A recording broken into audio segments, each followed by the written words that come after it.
एक बार वो जबलपुर से मुरादाबाद जा रहे थे। रास्ते में प्रयागराज का स्टेशन पड़ा।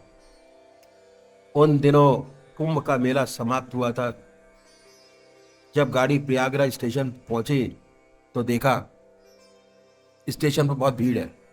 भीड़ एक महात्मा जिनको अवधूत कहते थे छोड़ने आई हुई थी। गाड़ी आई, जय जयकार हुआ। इत्फाक से परमात्मा से ये महात्मा उसी डिब्बे में चढ़े जिसमें सदगुरुदेव जी बैठे हुए थे। अब पहले लोग ट्रैवल कम करते थे तो सामने की बर्थ पर आके बैठ गए। अब तो ट्रैवल बहुत ज्यादा होता है।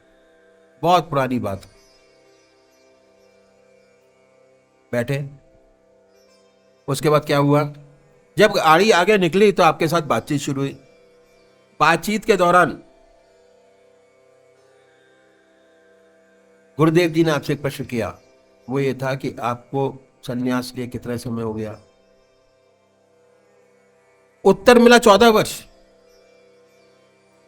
बातचीत में दूसरा प्रश्न किया कि महाराज आप बाल ब्रह्मचारी हैं या जब सन्यास लिया तो गृहस्थी थे? आपने उत्तर दिया, आप तो ट्रेन में मिले थे ना, सन्यास लिए कितना समय हो गया? उत्तर मिला 14 वर्ष। दूसरा प्रश्न किया तो उन्होंने कहा जी कि जब मैंने सन्यास लिया तो मैं गृहस्थी था, मेरे स्त्री और 2 बच्चे थे। ये उन्होंने बड़े प्यार से कहा। फिर महाराज जी ने एक प्रश्न और किया। कहते हैं जी मैं एक प्रश्न और करना चाहता हूं, पर वो प्रश्न कुछ टेढ़ा है। यदि आप बुरा ना माने और तो मैं आपसे प्रश्न करूं, अन्यथा नहीं। महाराज जी चुप हो गए, ध्यान में चले गए। थोड़ी देर बाद आपने प्रश्न पूछा कि आप कुछ पूछना चाहते थे, तो आपने पूछा नहीं। कहते जी मैं किसी के दिल को दुखाना नहीं चाहता, अगर आप बुरा ना माने तो ये प्रश्न किया जाए, अन्यथा नहीं। कहते नहीं, बुरा नहीं मानूंगा, बताओ। छूटते तीसरा प्रश्न किया कि महाराज क्या आपको अभी भी अपने बीवी बच्चों की याद आ जाती है? ये प्रश्न सुनकर वो खामोश हो गए और ऐसा प्रतीत हुआ कि ध्यान में चले गए। आधे घंटे बाद आंखें खोली और कहने लगे कि बच्चा सत्य यही है कि आज भी मुझे अपने बीवी बच्चों की याद आ जाती है, और स्पेशली जब मैं अपने गांव के पास से निकलता हूं तो ये याद बात मेरे को बिल्कुल ताजा हो जाती है कि ये मेरा खेत, ये मेरा मकान, ये मेरी दुकान, ये बच्चे, ये बीवी। अब बच्चे बड़े हो गए और उन्हें काम पर संभाल। इतनी तप तपस्या करने के बाद भी ये चीज छूटी नहीं, चलती रही। क्या है? वो बड़े ऊंचे महात्मा थे, अवधूत थे।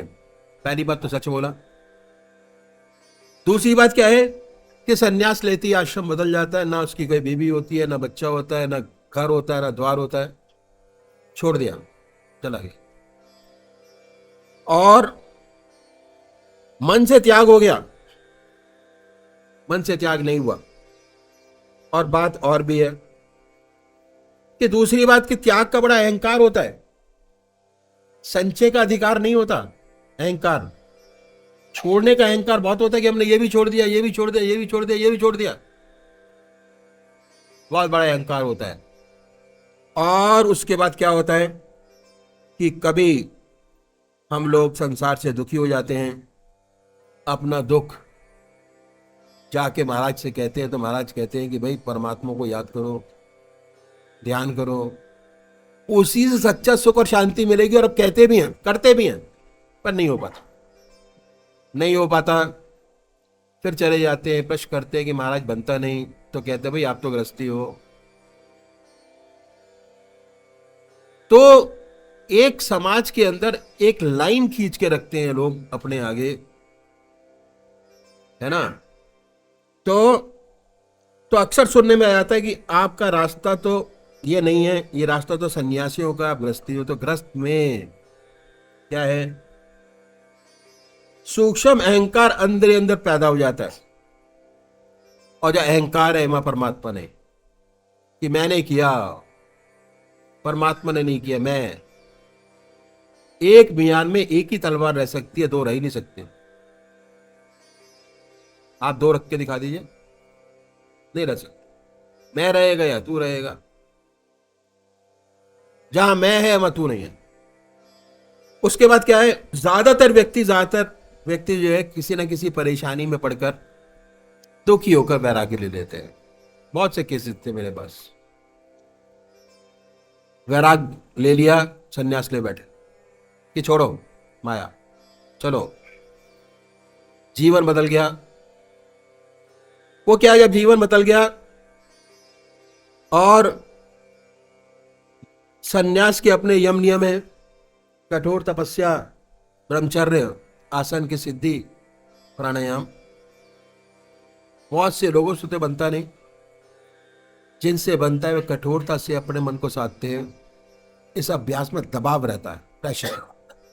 हमारे रास्ते में प्रेशर नहीं है, सहज भाव है, आनंद है, आनंद योग है।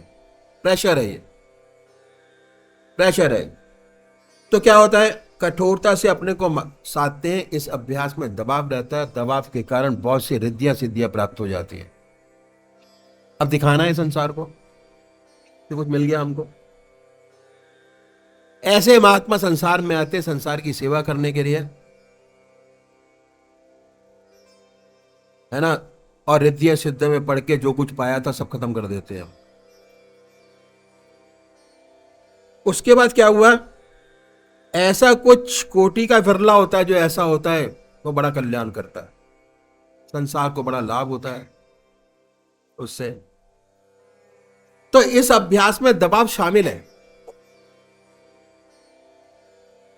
और हर दबाव का रिएक्शन साथ साथ समय आता चला जाता है। जैसे किसी स्प्रिंग को दबा कर रखे, जब तक दबाए दबाए हाथ से छूटा कहीं पर ही मार कर सकता है, मुंह पर लग जाए, माथे पर लग जाए, बिल्कुल यही दशा हुई। तो ये सारी बातें इनको सोच समझ के सन्यास के रास्ते में कदम रखना चाहिए। और उन लोगों को जिन्होंने गृहस्थ आश्रम में प्रवेश कर लिया है, उसके बाद तो सोचना ही नहीं चाहिए ये रास्ता हमारे लिए है ही नहीं रास्ता। तो क्या हुआ, करोड़ पीछे एक दो नजर आते हैं जो गृहस्थी थे, संसार छोड़ के चले गए और परमात्मा को प्राप्त किया। 1000 पीछे 999 असफल होते हैं। न उनकी दुनिया रहती है न दिन। ऐसी बहुत सी घटनाएं सेवक के सामने आई और बहुत से लोगों को सन्यास से ग्रस्त में वापस लाया गया कि तेरे पेरेंट्स रोते होंगे, तेरे बच्चे रोते होंगे, क्या कर रहा है, बहुत से चीजों को। तो क्या हुआ, उन्हें 1000 बार सोचना चाहिए कि उनके लिए रास्ता नहीं है। बीवी छोड़ी, सर्विस छोड़ी, बच्चे छोड़े, घर छोड़ा, कुछ नहीं कर पाया, बर्बाद हो गए। घर, पेरेंट्स अलग रोते हैं, बच्चे अलग रोते हैं, बीवी अलग रोती है, बर्बादी की ओर, पूरा घर बर्बाद कर दिया। तो क्या है, और हमारी ऐसी धारणा हो गई कि हमारे पास कोई काम नहीं है, कोई रास्ता नहीं। बहुत गलत है। बहुतों की यह धारणा है कि 55 से 58 साल तक तो अपना काम करें, 58 साल के बाद पूजा पाठ करेंगे, तब भगवान का नाम लेंगे। अक्सर होता है, बहुत गलत है। जो कुछ बनेगा आज बनेगा, अभी बनेगा। हमारी धारणा 55 से 58 साल तक तो काम करें, उसके बाद ये रास्ता पकड़ेंगे, बहुत गलत। जो कुछ बनेगा आज बनेगा, अभी बनेगा, तो ये रास्ता ही बहुत पुराना, बहुत पुराना रास्ता है। क्यों, 58 साल के बाद जब रिटायर हो जाएंगे तो आदतें इतनी पक्की हो जाएंगी कि आप छोड़ नहीं सकेंगे, कोशिश करने के बाद भी नहीं छोड़ पाएंगे। बड़ी कठिनाई का सामना करना पड़ेगा, छूटेगी तो जरूर, क्योंकि आपके संचित संस्कार है जिसकी वजह से आपको मनुष्य जीवन मिला है योग पूरा करने के लिए। बनेगा। और जहां से आप शुरू करेंगे ध्यान योग में जाना, जहां छोड़ा है आपने वहीं से ट्रिगर हो जाएगा, शुरू हो जाएगा।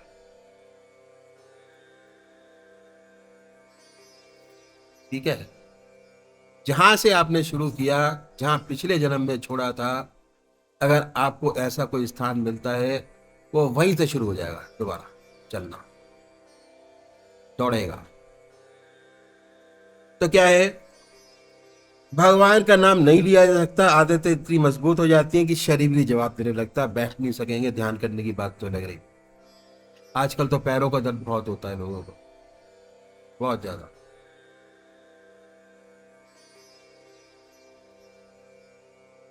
उसमें मन को लगाना, परमात्मा की ओर लगाया जा सकता है बहुत आराम से। मैं आपको उसका भी तरीका बताऊंगा आपको कैसे लगता है। तो ये हुआ, ध्यान करने की बात तो अलग रही। हमारे अंदर जो भावना आ गई है कि 58 साल के बाद पूजा पाठ करेंगे, परमात्मा का नाम लेंगे, अभी से नाम लेकर क्या करना, बहुत गलत है। सबसे बढ़िया एज जो है पूजा में कदम रखने की, 12 साल की, 12 ईयर्स। संसार का काम भी करिए, साथ में ये भी कराइए। अगर आपको अपना घर स्वर्ग बनाना है तो 12 साल की एज में इस रास्ते में डाल दीजिए इसको, ध्यान हो। हम बच्चों के लिए दुआ करते हैं कि बच्चा अमेरिका चला जाए। हमारे सत्संगी भाई थे, हैं, ये नहीं है अभी भी, ही वॉज प्रोफेसर। एक ही लड़का, अच्छा पढ़ाया लिखाया, बड़ा प्रॉपर्टी घर के, गांव के अंदर, बहुत अच्छा पढ़ाया लिखाया, बहुत पढ़ा लिखा, पीएचडी की उसने इंजीनियरिंग के अंदर, लंदन चला गया। जाने के बाद 15 साल तक तो उसने नाम ही नहीं लिया अपने फादर मदर का, 15 साल तक। उसके बाद वो गए यहां से कि बेटा घर के अंदर पटनायक साहब का नाम दे रहा हूं मैं। वहां से जब गए तो उनका जो पीरियड था वो 6 महीने का था, 3 महीने में वापस आ गए लौट के। उन्होंने कहा भाई तू चल दिल्ली, घर के अंदर, घर में बहुत प्रॉपर्टी पड़ी हुई है, उसको देख। कहता है जी कि मेरे को कहीं नहीं जाना, मैंने तो ये बस गया, मेरे बच्चे ही बस गए, आपको जो कुछ करना कर डालो। आंसुओं से रो रहे थे, कह रहे थे कि पता नहीं मेरी मौत में आएगा कि नहीं आएगा।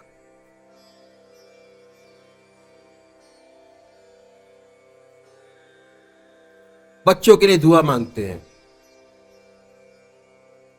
पर होता क्या है, होता उल्टा है। सबसे बढ़िया उम्र पूजा में कदम डालने की 12 ईयर्स। मेरे महाराज जी ने मेरे को 12 साल की उम्र में पूजा सिखा दी कि आप करो ना करो, मगर जब भी स्ट्राइक करोगे आप वापस लौट के आओगे। 20-20, 25-25 साल पहले बच्चों ने पूजा ली थी, अब जब आईटी इंजीनियर्स हो गए तो डॉट डॉट के आ रहे हैं। एग्जाम्पल यहाँ बैठी हुई हैं बहुत सारे। बहुत सिंपल रास्ता। आपने राजा जनक का नाम सुना होगा। राजा जनक को विदय कहते हैं।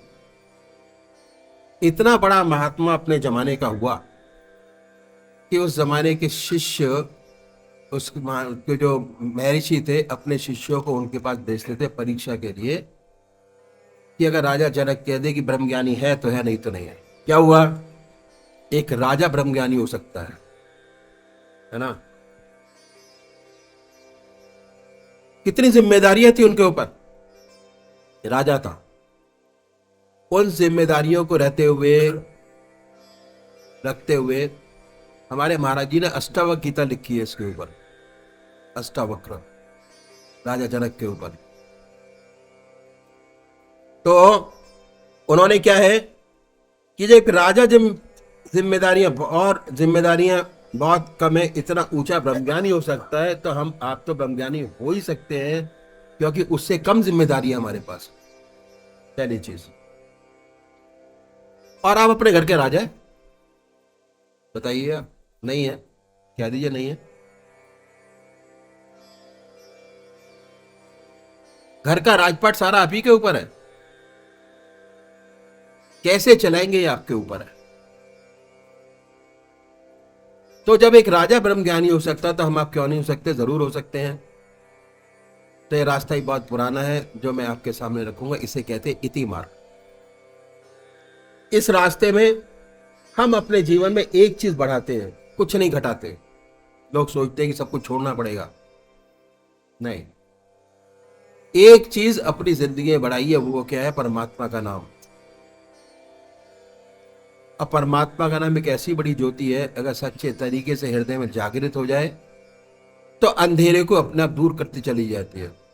जितना परमात्मा का चिंतन करेंगे पॉजिटिव वाइब्रेशंस आपके पास होंगे, जितना संसार का चिंतन करेंगे नेगेटिव वाइब्रेशंस आपके पास पहुंचेंगे, और जितना संसार का चिंतन करेंगे इतना नेगेटिव वाइब्रेशंस आएगा कि आप कुछ नहीं कर पाएंगे। ये बैलेंस करना है आपको, नेगेटिव पॉजिटिव वाइब्रेशंस। तो क्या हुआ, आपने वाल्मीकि महर्षि जी का नाम सुना होगा। वो जब उनके जीवन में परिवर्तन आया, राम नाम लिया, तो इतने ऊंचे महात्मा हुए कि उन्होंने, महर्षि हुए कि उन्होंने रामायण पहले लिख दी, घट्टा बाद में घटी लिख दिया, ऐसा ऐसा होगा और वैसा वैसा हुआ। ये ऐसा प्रकाश है, ऐसा उजाला है। अगर सच्चे तरीके से मन में जागृत हो जाए तो अंधेरे को आप अपने आप दूर करता चला जाता है। छोड़ना कुछ नहीं है, एक चीज अपनी जिंदगी में बढ़ाइए, वो है परमात्मा का नाम। हमारे सिलसिले के जो सदगुरु हुए, एक के पीछे एक, इस विद्या को पाने के लिए उन्होंने बड़े कष्ट उठाए, बहुत कष्ट उठाए। उनकी जिंदगी बड़ी कठोर थी, और अपने जीवन काल में रहते हुए इस विद्या को केवल प्राप्त नहीं किया, बल्कि लिख गए कि ऐसा ऐसा होगा। ये प्रैक्टिस करने से ऐसा ऐसा होगा। किसी के पास ये रास्ता नहीं है, आपको बता रहा हूं मैं। भागवत सुन लो, गीता सुन लो, कोई ये रास्ता आपको बताने वाला नहीं है। दिस इज प्रैक्टिकल गीता जो हमारे महाराज जी ने लिख के छोड़ दी। तो अगर आपको ज्ञान प्राप्त करना है तो गीता पढ़िए, ठीक है। अगर उसको पक्का करना है तो ABSS की जो साधना विधि है उसमें प्रैक्टिकल आइए, बैठिए, देखिए कि गीता में जो लिखा है वो सही है कि नहीं है। अनुभव कीजिए हर चीज का। उन्होंने परमात्मा को पाने के लिए, जीवन मुक्त अवस्था करने के लिए अपनी जिंदगी में बड़े कष्ट उठाए। उनकी जिंदगी बड़ी कठिन थी, और हमारे लिए कुछ गुर छोड़ गए। अगर इन गुरों को अपनाएं तो आपका रास्ता भी आसानी से तय हो, बहुत आसानी। क्या है? जीवन मुक्त अवस्था प्राप्त करना हमारा लक्ष्य है, हर मनुष्य का लक्ष्य है जीवन मुक्त अवस्था प्राप्त करना। जैसे आए थे वही भाव रहे जाने का। जीवन मुक्त अवस्था प्राप्त करना हमारा लक्ष्य है, चाहे किसी भी तरीके से जीवन मुक्त अवस्था प्राप्त करें। कर्म से, ज्ञान मार्ग से, कर्म से, ध्यान से, संन्यास से, गृहस्थ से भी वही चीज प्राप्त हो सकती है जो संन्यास में प्राप्त होती है, बल्कि उससे ज्यादा अच्छी प्राप्त हो सकती है। आपके पास सारे टूल्स मौजूद हैं, जबकि संन्यास के पास कोई टूल मौजूद नहीं होता। उसको अपनी लाइफ अपने आप चलानी होती है, इसलिए राजा है अपने घर के। अब देखना यह है कि इसी दुनिया में रहते हुए, इसी संसार में रहते हुए, संसार के सब काम करते हुए कैसे 24 घंटे का ध्यान बने, बहुत जरूरी है। 24 आवर्स ध्यान।